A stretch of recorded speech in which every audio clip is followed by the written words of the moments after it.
Nesta análise, a gente mergulha no segundo episódio de uma campanha de RPG com uma premissa incrível. Incrível mesmo. Agentes com amnésia em corpos de assassinos tentando impedir um ritual num show de rock. Vamos ver alguns pontos que podem deixar essa história ainda mais potente? Com certeza. E o primeiro ponto que, para mim, salta aos olhos é o ritmo. Parece que o episódio tem duas velocidades completamente diferentes, né? Totalmente. Começa com uma conversa super longa, densa, um caminhão de informação jogado no colo e, de repente, no final, é uma correria que não dá nem para respirar. Exato. A estrutura do episódio cria um desequilíbrio muito claro entre a exposição no começo e a ação no clímax. E isso pode prejudicar a imersão. Sim. A gente tem aquela cena no galpão com a Agatha que é basicamente um grande monólogo. Ela explica tudo de uma vez só. A ordem, a troca de corpos, a lua vermelha, o tal do hexatombe. É muita coisa. É muita coisa para absorver. O público fica numa posição muito passiva, só ouvindo. E o contraste com a segunda metade é brutal. A partir do momento que eles saem de lá, é uma sucessão de eventos em altíssima velocidade. Vão pro bar, investigam o clube, acham um informante e, de repente, bum! Massacre, portal se abrindo. Fica aquela sensação de que você passou meia hora lendo o manual do jogo e teve 5 minutos para jogar a última fase. Mas fico pensando, será que essa sobrecarga não foi, intencional, para simular a confusão dos próprios personagens? Entendo a intenção. E tematicamente faria sentido. O problema é a execução. Existe uma linha muito tênue entre criar uma confusão que o público sente junto com os personagens... E criar um bloco de informação que te distancia. Exatamente. Quando a informação é entregue assim tão direta, ela não gera mistério, sabe? Gera lição de casa. O público não está descobrindo o mundo, está sendo ensinado sobre ele. A oportunidade aqui é transformar essa aula em investigação. Gosto disso. Em vez de receber um mapa do tesouro completo, eles recebem só a primeira pista. Isso. Muda completamente a dinâmica. Como a gente poderia fazer isso na prática? Diluir essa exposição, né? Integrar na ação. Exatamente. Vamos imaginar a cena no galpão de novo. E se a Agatha, em vez da palestra, fosse mais pragmática, mais urgente? Ela poderia dizer algo como: não temos tempo, vocês são agentes e estão nos corpos errados. Um ritual, hexatombe, vai acontecer hoje num lugar chamado Demônica Club. Nosso informante Jeremias está esperando vocês neste bar. Ele tem os detalhes. Vão, agora. E pronto. A missão é clara, imediata e, mais importante, cheia de perguntas. Sim. As perguntas: o que é hexatombe? Por que nós? O que a lua vermelha tem a ver com isso? Se tornam o combustível para a investigação deles. Eles deixam de ser passageiros e viram detetives da própria crise. As informações mais complexas poderiam estar espalhadas. O Jeremias podia ter um fragmento, um aviso sobre o número de sacrifícios, talvez. Perfeito. E dentro do próprio Demônica Club, eles poderiam achar outras peças. Um panfleto bizarro com símbolo, ouvir uma conversa estranha entre dois cultistas. Cada pedaço de informação seria uma vitória, conquistada, sabe? Não um dado entregue de bandeja. Isso valoriza as descobertas e a agência dos personagens. Eles estariam montando o quebra-cabeça em tempo real, sob pressão, e o público junto. Essa necessidade de processar tanta informação fragmentada e montar um quebra-cabeça complexo sob pressão é uma habilidade que quem joga RPG desenvolve muito bem, né? Totalmente. É um exercício constante de lógica, de criatividade, de conectar pontos que não parecem ter relação. É interessante observar como esse perfil de quem curte RPG, que geralmente é mais criativo, inteligente, envolvido com leitura, tem uma sinergia enorme com a disciplina que você precisa para estudos de alto nível. Faz todo sentido. A capacidade de mergulhar em sistemas complexos, entender regras, narrativas densas, é muito parecida com o que se exige na preparação para concursos e provas. Seja para desvendar um ritual arcano ou para dominar o conteúdo de um edital, a base cognitiva é a mesma. E se você que está nos ouvindo é estudante e quer se preparar de verdade, seja para vestibular, concurso público, concurso militar, OAB ou residência médica, entra agora em medicoub.com.br, baixa o app e aproveita o maior banco de questões do Brasil com provas anteriores de todas as instituições, questões comentadas, resumos práticos, aulas completas e flashcards prontos para revisar onde quiser. E essa ideia de dar mais agência aos personagens para descobrir a trama nos leva direto ao nosso próximo ponto. Para essa agência realmente importar, eles precisam ter algo muito pessoal em jogo. Sim. No momento, embora as apostas do enredo sejam altíssimas, as apostas pessoais dos personagens parecem um pouco abstratas demais. Sim, esse é o ponto nevrálgico. A motivação de sobreviver e recuperar nossos corpos é um bom começo, mas é um objetivo grande, um tanto distante. Falta o conflito do agora. A dor imediata. Isso. E o roteiro nos dá uma ferramenta incrível para isso. Uma bomba narrativa que a Agatha menciona e depois é, esquecida. A revelação de que o corpo original de um deles já morreu. Exato. Essa informação é ouro puro sendo desperdiçado. Com certeza. Ela é tratada como só mais um item na lista de problemas, quando na verdade deveria ser o elemento que redefine toda a dinâmica do grupo.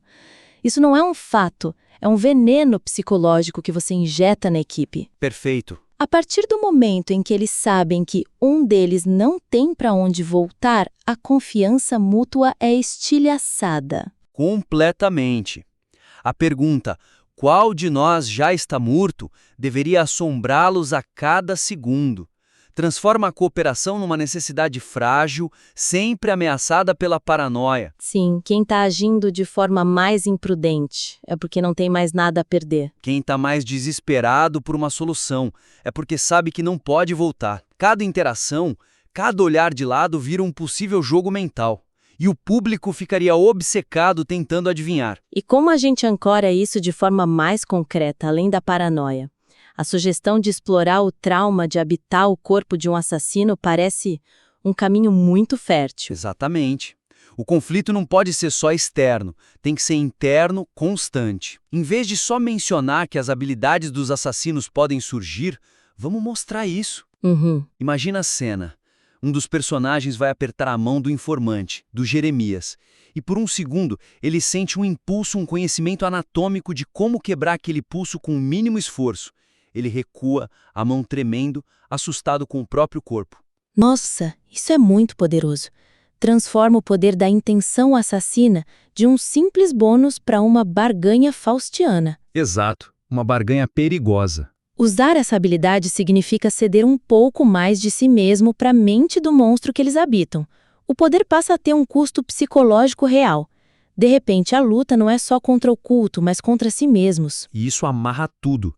Com apostas pessoais tão altas e imediatas à luta contra a própria mente, a desconfiança entre eles, a revelação do Hexatombe ganha um peso emocional completamente novo. Sei. Não é mais subimpedir um apocalipse genérico. Vira a última e desesperada chance de escapar de um destino terrível que, para um deles, já se concretizou. A sobrevivência do mundo e a salvação da própria alma viram a mesma coisa. E essa tensão interna, essa sensação de que tudo pode desmoronar, tanto dentro quanto fora do grupo, precisa ser refletida no mundo ao redor.